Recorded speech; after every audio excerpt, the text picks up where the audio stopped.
Hello hi అండి, అందరికీ నమస్తే అండి. మునగాకు 4 మండలు నేను గిల్లి పెట్టుకున్నా కడిగి.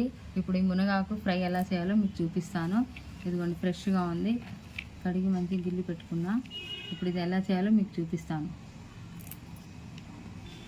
ఇది మనం తింటే చాలా మంచిది ఒంటికి. కూరలా తినొచ్చు, ఉట్టిగా ఉడకబెట్టుకొని తినొచ్చు. మోకాళ్ళ నొప్పులకి, షుగర్కి, బీపీకి చాలా మంచిది.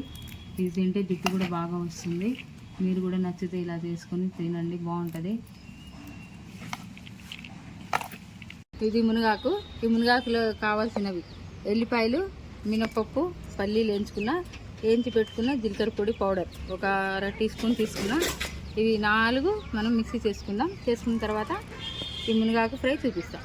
సాల్ట్ సరిపడా వేసుకుందాం, మిక్సీ చేసుకొద్దాం. ఎల్లిపాయలు వేస్తున్నా, కొద్దిగా మెదిగింది కదా, ఎల్లిపాయలు వేస్తున్నాం. కొంచెం కారం వేసుకుందాం, ఎందుకంటే ఎల్లిపాయలు వేస్తున్నాం కాబట్టి ఘాటు ఉంటుంది. రౌండ్ తిప్పేద్దాం. ఇదిగోండి ఇలా అయింది పౌడరు. ఇప్పుడు మనం మునగాకు ఫ్రై చేద్దాం, తాలింపు వేద్దాం. ఇప్పుడు మనం మునగాకు ఫ్రైకి స్టవ్ ముట్టించి కళాయి పెట్టాం. ఇప్పుడు ఆయిల్ వేసుకుందాం సరిపడా. తాలింపు గింజలు,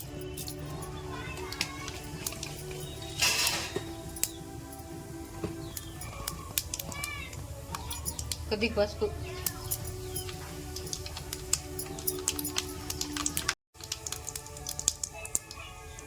మునగాకు,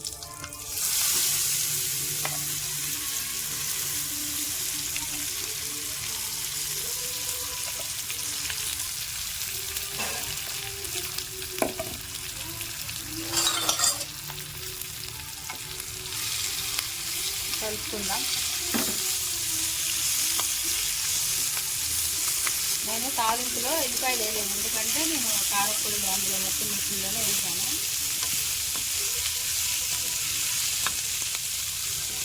తాలింపు గింజలో తీసుకున్నాం.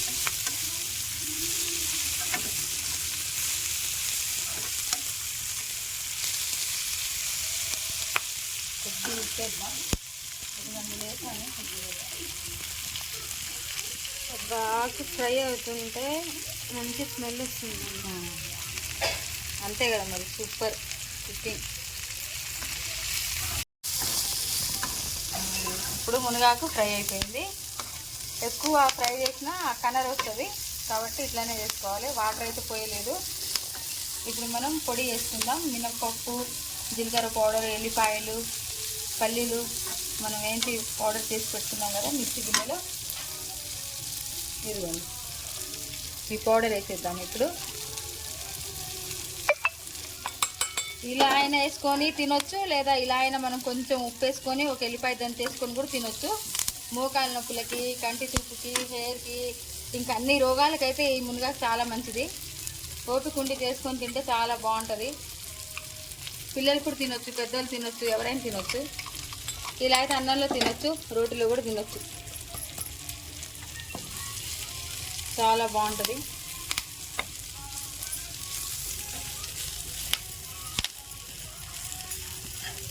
అంతేనండి, మన మునగాకు ఫ్రై అయిపోయింది.